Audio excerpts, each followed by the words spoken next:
예배 자리에 나오신 여러분을 환영하고 축복합니다. 오늘 예배에도 하나님의 사랑과 은혜가 풍성히 넘치시기를 기도하며 축복합니다. 우리 담대히 기도함으로 나아가겠습니다. 기도하겠습니다. 살아계신 하나님, 지나간 한 주간도 하나님의 사랑과 은혜 가운데 품어주시고 하나님의 도우신 가운데 거하게 해주시다가 또 오늘도 시간을 구별하고 장소를 구별하여 하나님 앞에 예배 드리게 하신 것을 감사드립니다. 우리의 마음속에 하나님을 향한 간절함과 주의 전을 사모하는 마음이 더욱더 뜨거워질 수 있도록 붙들어 주시고 주님과의 아름다운 동행이 얼마나 행복한 것이며 얼마나 큰 축복인지를 잊어버리지 말게 하시고 이 땅에 살아가는 동안에 먹을 것과 입을 것 때문에 살아가고 걱정하는 것이 아니라 오직 하나님 나라를 위하여 하나님과 교제하며 믿음 다해 사람답게 살아가는 저희들 될 수 있도록 인도하시고 함께하여 주옵소서. 오늘날 많은 이들이 힘겨워하고 어려워합니다. 많은 이들이 근시와 염려와 답답함에 빠져 있습니다. 하나님께서 은혜를 베풀어 주셔서 하나님과 교제하는 그 참 기쁨을 누릴 수 있도록 붙들어 주시고 주님과 동행하는 아름다움과 그 선함을 선포하며 누릴 수 있도록 인도해 주옵소서. 오늘도 주의 말씀 상고하기를 원합니다. 이 말씀을 통해서 힘과 용기와 담대함을 얻게 하시고 하나님 뜻대로 살아내는 법을 배우게 하시고 하나님 뜻대로 승리하는 법을 배우게 하여 주옵소서. 감사드리며 예수님의 이름으로 기도드렸습니다. 아멘.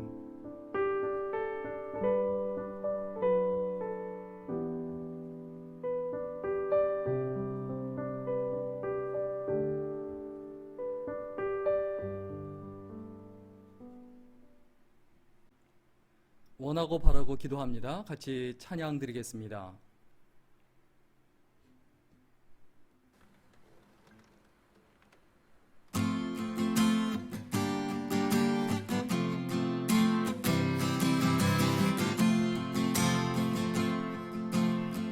세상을 살아가는 동안에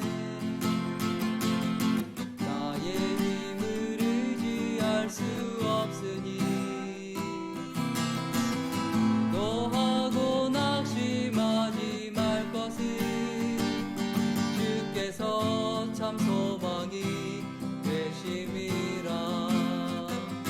하나님의 굽이 나의 비전이 되고 예수님의 성품이 나의 인격이 되고 성령님의 권능이 나의 능력이 되길 원하고 바라고 기도합니다.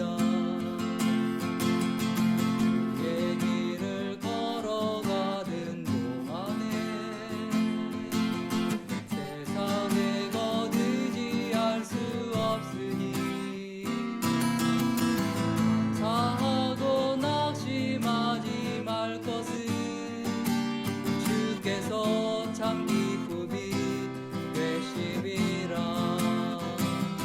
하나님의 꿈이 나의 비전이 되고 예수님의 성품이 나의 인격이 되고 성령님의 권능이 나의 능력이 되길 원하고 바라고 기도합니다. 하나님의 꿈이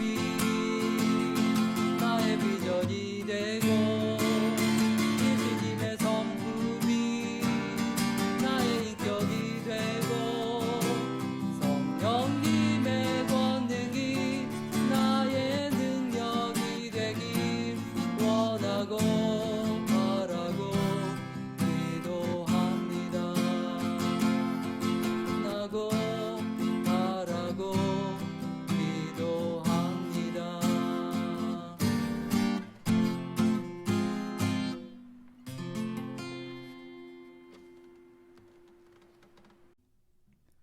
오늘 하나님의 말씀은 창세기 5장 25절에서 32절 말씀입니다. 창세기 5장 25절에서 32절 말씀인데요.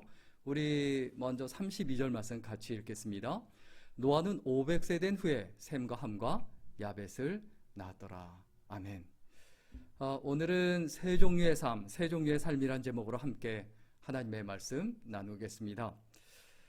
인생은 한 권의 책이다. 우리는 태어나서 죽을 때까지 매일매일 그 책의 한 페이지를 쓰고 있다. 이 파랑새라는 책으로 노벨 문학상을 수상한 극작가 모리스 마틀링크라는 사람의 말입니다. 인생은 한 권의 책과 같습니다. 살아간다는 것은 매일매일 나의 일생이라는 책을 한 페이지씩 써가는 거라고 봐야 되죠. 일생에 걸쳐 지속되는 그 한 페이지 한 페이지를 어떤 사람은 아름답게 써나가고 어떤 사람은 추하게 써나갑니다. 어떤 사람은 자기 욕심으로 가득 채우고 어떤 사람은 하나님의 사랑과 은혜로 가득 채워갑니다. 충실하게 써내려가다가도 너무나 많은 시간이 무성의해지기도 합니다. 그런데 이런 모든 것들이 다 모여서 나의 일생이라는 한 권의 책을 이룹니다. 그리고 우리가 여기서 잊지 말아야 될 부분이 있습니다. 한번 쓰여진 인생의 책은 지울 수 없다는 거예요. 폐기할 수 없다는 거예요. 그리고 더 중요한 사실이 있습니다. 남이 대신 써줄 수가 없습니다. 자기 인생은 자기가 써나가는 거예요. 나의 책임, 나의 판단, 나의 노력으로 내가 써나가야 합니다. 모든 것은 나 혼자 외롭게 써나가야 하는 것이 인생이라는 책입니다. 이러한 한 페이지 한 페이지 매일매일이 모여서 나의 일생이라는 한 권의 책이 완성이 되죠. 그런데 이런 책을 완성해 나갈 때 사람마다 자신의 삶의 근거를 자신에게 유리한 것에서 찾고 그리고 그것을 바탕으로 써나가요. 어떤 사람은 그 스토리의 근거가 뭐냐? 그 페이지를 써나가는 그 토대가 뭐냐? 어떤 사람은 돈이에요. 그래서 돈에 목숨을 겁니다. 또 어떤 사람은 그 스토리의 토대가 경험이라고 생각해요. 자기 지식이라고 생각해요. 자기 기준이에요. 그래서 자기 기준에 따라서, 자기 경험에 따라서, 자기 생각에 따라서 써나갑니다. 어떤 사람은 그 스토리의 그 토대, 그리고 기본이 권력이라고 생각합니다. 그래서 권력에 목숨을 겁니다. 그런데 돈도 없고, 권력도 없고, 경험도 없고, 지식도 약한 사람들은 어떻게 살아가면 좋을까요? 어떤 사람은 또 중요한 부분이 있습니다. 그 스토리를 쾌락으로 써나가요. 자기 감정으로 써나가요. 자기 욕심으로 써나가요. 그 인생이 어떻게 되겠습니까? 당연히 하나님 보시기에 합당하고 아름다울 수가 없죠. 오늘 성경 본문에 보면 세 사람이 자신의 인생이라는 책을 써나가는 내용이 나옵니다. 그리고 그 내용은 아주 간략합니다. 하지만 우리에게 시사해주고 교훈해주는 바가 있어요. 먼저 첫 번째 사람은 누구냐 하면 무두셀라예요. 이 무두셀라가 세 구절에 걸쳐서 자신의 인생을 써나가고 그 써나간 것이 표현이 되어 있습니다. 우리 25절, 26절, 27절 같이 읽어볼까요? 무두셀라는 187세에 라멕을 낳았고 라멕을 낳은 후 782년을 지내며 자녀를 낳았으며 그는 969세를 살고 죽었더라. 무두셀라 하면 가장 먼저 떠오르는 게 뭡니까? 바로 가장 장수한 사람. 성경에서 가장 오래 산 사람이에요. 969세를 살죠. 그래서 이 무두셀라는 인생에서 특별한 경험을 합니다. 뭐냐 하면 아담의 죽음을 눈으로 목격했어요. 아담과 함께 같이 산 인생이 200년이나 돼요. 아담은 하나님의 창조와 인류의 시작 그리고 인간의 범죄와 하나님의 지속적인 은혜를 경험한 사람이었어요. 그런데 그도 결국 무드셀라의 눈앞에서 마지막을 맞이합니다. 그리고 이 무드셀라가 또 대단히 특별한 경험을 합니다. 뭐냐 하면 에녹의 승천을 경험합니다. 에녹이 누굽니까? 무드셀라의 아버지이지 않습니까? 자기 아버지의 승천을 경험합니다. 자기 아버지가 300년 동안 하나님과 동행하고 그 모습을 아주 가까이서 봤습니다. 그리고 아담의 죽음과 아버지 에녹의 마지막이 너무나도 다르다라는 것을 목도했습니다. 그리고 또 중요한 것, 손자인 노아와 600년을 같이 삽니다. 하나님께서 당대의 의인으로 인정하신 노아가 어떻게 살아가는지를 정확하게 봤습니다. 몇 년이나요? 600년이나요. 600년 동안 하나님께 인정받는 삶이 어떤 삶인지 정확하게 눈으로 목도했어요. 그런데 중요한 건 뭡니까? 이러한 놀라운 경험을 하고도 그의 삶에 어떤 변화가 없었어요. 그대로예요. 그냥 평범해요. 무드셀라라는 그 이름의 뜻이 있습니다. 그 이름이 주는 의미가 있어요. 이 무드셀라라는 말은 지난주에 좀 같이 나누고 말씀드린 대로 창을 던지는 자란 뜻입니다. 이 창을 던지는 자는 한 마을을 지키는 최후의 보루예요. 이 최후의 보루가 죽으면 그 마을은 끝이 납니다. 그래서 무드셀라라는 그 이름의 뜻, 그 의미가 주고 시사하는 바는 뭐냐면 무드셀라가 죽으면 그 마을에 심판이 온다. 그곳에 심판이 온다는 뜻입니다. 그래서 무드셀라라는 이름의 뜻은 그가 죽으면 하나님의 심판이 온다라는 뜻이에요. 결국 무드셀라가 죽고 나서 노아 홍수 심판이 일어납니다.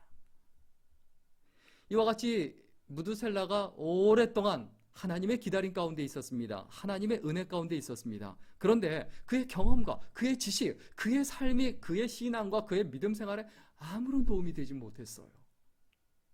우리들도 마찬가지입니다. 교회 생활 아무리 오래 하면 뭐합니까? 주의 일을 아무리 오래 하면 뭐합니까? 그것이 그 삶에, 그 생각에, 그 믿음의 틀에 어떤 영향을 주지 못한다고 하면 의미가 없다는 거예요. 그리고 두 번째 사람이 오늘 성경 본문에 또 나타나죠. 그게 뭐냐면 라멕입니다. 이 라멕이 오늘 본문 28절부터 31절까지 언급이 되어 있는데요. 우리 먼저 28절부터 31절까지 좀 같이 읽을까요? 라멕은 182세의 아들을 낳고 그 이름을 노아라 하여 이르되 여호와께서 땅을 저주하심으로 수고롭게 일하는 우리를 이 아들이 안위하였더라. 라멕은 노아를 낳은 후 595년을 지내며 자녀들을 낳았으며 그는 777세를 낳고 죽었더라. 라멕은 오늘날 그 중산층 대다수의 사람들을 대변하는 인물입니다. 그는 인간성을 상실한 그 삶의 전형이고 내세울 것도 없고 기록할 것도 없으며 드러낼 것도 없는 이런 정말 평범한 사람이에요. 그런데 오늘 본문에 그에 대해서 딱 한 가지 언급합니다. 29절에 있는 말씀. 그 말씀이 뭡니까? 자기 삶이 힘든 이유가 하나님이 땅을 저주해서 그렇다라고 표현합니다. 그리고 그가 할 수 있는 일은 기껏해야 무엇이었습니까? 아들을 낳고 그 이름을 노아라고 짓는 것밖에 없었습니다. 노아라는 말의 뜻이 뭡니까? 안위, 위로라는 뜻이죠. 그는 힘이 제일이고 소유가 제일인 세상에 살면서 그냥 위로만을 추구하는 나약한 인간이었어요. 우리들도 이 땅에 살면서 이런 나약한 인간으로 살아가기가 쉽습니다. 그냥 남 원망하고 남 탓하고 살아가기가 쉬워요. 우리가 이러한 삶을 살아가는 것은 아닌지 우리들 스스로를 주의하고 조심해야 되죠. 그런데 그의 인생에서 가장 큰 문제는 뭡니까? 하나님의 은혜를 깨닫지 못한 거예요. 무드셀라 인생도 마찬가지입니다. 하나님의 은혜를 깨닫지 못하는 거예요. 평범함이 얼마나 큰 축복이고 은혜인지를 모른다는 거예요. 따라서 그의 삶에는 뭐가 없습니까? 감사가 없어요. 믿음이 없는 사람의 가장 전형적인 특징이 뭡니까? 삶에 감사가 없어요. 주위 사람들에 대한 감사가 없어요. 감사하지 않는 것은 다 내 것이 아니에요. 다 내 곁을 떠나가게 돼 있어요. 오직 이 땅에 소망을 두고 자기 욕망과 욕심과 기준에 소망을 두고 자기 자신만 바라보며 살아갑니다. 오늘 성경 본문에 라멕이 노아를 낳고 그리고 자기 자식만 바라보고 그냥 위로를 얻고 안식을 얻고 살아가요. 오늘날 일반적인 보통 사람들의 전형적인 삶의 모습이죠. 그런데 중요한 것은 뭡니까? 바로 그의 삶이, 그의 그러한 모습이 하나님의 은혜의 시발점이었고 또 하나님의 심판의 출발점이었다는 거예요. 내가 하나님을 잊어버리고 내가 하나님을 망각하며 살아갔지만 하나님은 우리를 절대로 잊어버리지 아니하시고 그리고 세상의 부패함을 막지 못한 것에 대한 책임을 지게 하십니다. 그에게서 결국 누가 태어납니까? 노아가 태어납니다. 그 노아에 대한 언급이 오늘 본문 32절이죠. 우리 32절 말씀 같이 읽을까요? 노아는 500세 된 후에 셈과 함과 야벳을 낳았더라. 하나님의 유일한 희망 노아의 시작은 참 처절했습니다. 그는 당대 의인이요 또 완전한 자라고 불렸지만 그의 아버지는 아무것도 내세울 것이 없는 아주 평범한 사람이고 그리고 당대의 약자에 불과했습니다. 무능한 자기 아버지가 기껏해야 하는 일이라고는 하나님을 원망하는 일이었고 그리고 자기의 이름을 노아 즉 위로 또 안위 이렇게 짓는 것 말고는 하는 게 없었어요. 그런데 노아는 그 가운데서요 믿음의 길을 갑니다.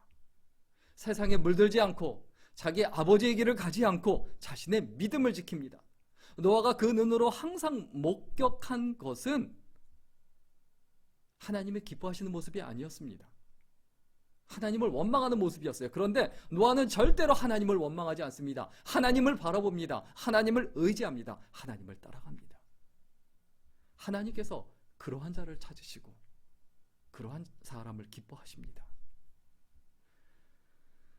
그는 일생을 어려운 가운데서 믿음의 본을 배울 만한 그런 여건과 환경에 살지 않았으면서도 창세기 6장 8절과 9절에 있는 말씀 보면 당대 의인이요 완전한 자다라는 인정을 받았습니다. 이 노아라는 사람을 보면 이 처염상정이라는 그 말이 떠오릅니다. 더러운 물 가운데 있으면서도 거기에 오염되지 않고 썩지 않고 오히려 그곳을 정화시키고 아름다운 꽃을 피우는 그 연꽃과 같은 인생, 그것이 바로 노아의 삶이었어요. 우리의 과제는 뭡니까? 우리의 인생의 숙제는 뭡니까? 내가 세상에서 출세하는 거, 또 내가 원하는 것을 이루는 거, 내가 바라는 것을 추구하는 거, 이것에 매여가지 말고 하나님께 은혜를 입는 사람으로 살아가는 거예요. 풀어야 할 문제들이 아무리 복잡해도 하나님의 은혜면 다 해결되고 충분합니다. 내가 하나님의 은혜 가운데 살아가는 것이 얼마나 큰 축복이고 그것이 얼마나 큰 행복이라는 것을 우리가 잊어버리지 말아야 되죠. 우리가 아무리 연약해도 하나님의 은혜가 채워주지 못하고 해결해주지 못할 정도는 아닙니다. 세상이 아무리 힘겨워도요 하나님의 은혜가 그것보다 크지는 않습니다. 오늘 말씀 정리하고 마치겠습니다. 세상을 구할 수 있는 것은 무엇입니까? 한쪽에서는 과학 문명이라고 합니다. 한쪽은 의술이라고 합니다. 또 한쪽에서는 인간성의 회복이라고 하고 또 다른 한쪽에서는 도덕성이라고 얘기해요. 그러나 분명히 기억해야 합니다. 세 종류의 삶 중에 세 사람 중에 노아처럼 하나님을 바라보고 하나님의 은혜 가운데 사는 것이 가장 중요합니다. 무엇을 위해서 사십니까? 어떤 것을 위해서 사십니까? 어떤 것을 바라보며 사십니까? 내가 하나님의 은혜 가운데 살아야 된다. 이것을 기억을 하고 모든 것이 하나님의 은혜입니다. 이것을 기억하고 행복한 가운데 기쁜 가운데 살아가는 귀한 인생 그리고 소중한 인생이 될 수 있기를 주의 이름으로 간절히 축원합니다. 기도하겠습니다. 참 좋으신 하나님, 한 번밖에 없는 인생인데 무엇을 입을까 무엇을 마실까 염려하고 근심하며 살지 말게 하시고, 무드셀라가 아무리 많은 것을 경험했어도 그의 신앙과 삶에 영향을 미치지 못했던 안타까운 삶이 되지 말게 하시고, 라멕처럼 신앙과 상관없이 믿음과 상관없이 그냥 하나님을 원망하며 자식 하나 바라보며 살아갔던 그 답답한 인생이 되지 말게 하시고, 어떠한 가운데서도 하나님을 바라보며 하나님을 의지하며 살아가는 노아의 삶이 곧 우리들의 인생이 되게 하여 주옵소서. 감사드리며 예수님의 이름으로 기도드렸습니다. 아멘.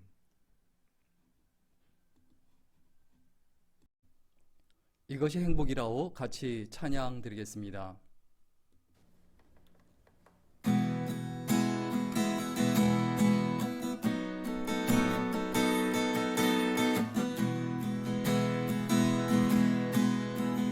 화려하진 않아도 정결하게 사는 삶, 가진 것이 적어도 감사하며 사는 삶, 내게 주신 작은 힘 나눠주며 사는 삶, 그것이 나의 삶의 행복이라오.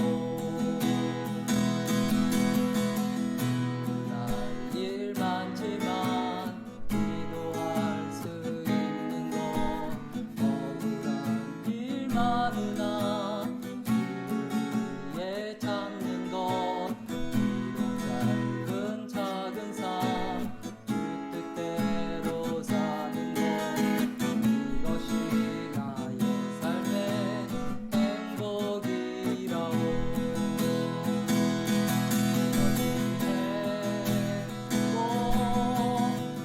행복이라오. 세상은 알 수 없는 하나님 선물, 그것이 행복이라오. 하나님의 자녀로 살아가는 것, 그것이 행복이라오.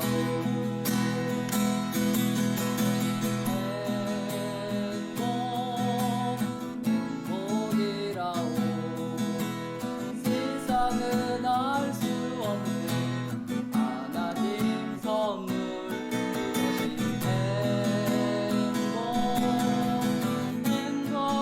행복이라오. 하나님의 자녀로 살아가는 것, 그것이 행복이라오. 그것이 행복이라오.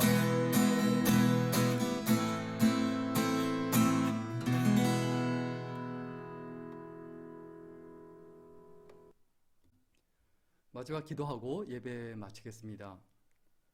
살아계신 하나님, 오늘도 하나님 앞에 시간을 구별하여 예배 드리고 또 주님과 만나는 시간을 갖게 하신 것을 감사드립니다. 이제 세상에 나아가서 각자의 자리에서 믿음의 사람으로 하나님의 백성으로 살기를 원합니다. 하나님만 바라보며 하나님만 의지할 수 있도록 붙들어 주시고 하나님 뜻 가운데 승리하는 생애가 되게 하여 주옵소서. 이제는 우리 주 예수 그리스도의 은혜와 아버지 하나님의 무한하신 사랑과 성령님의 감동 감화위로 충만케 하심이 여기 모여있는 모든 귀한 하나님의 백성들, 하나님의 일꾼들 위해 이제로부터 영원까지 함께 있기를 간절히 축원합니다. 아멘.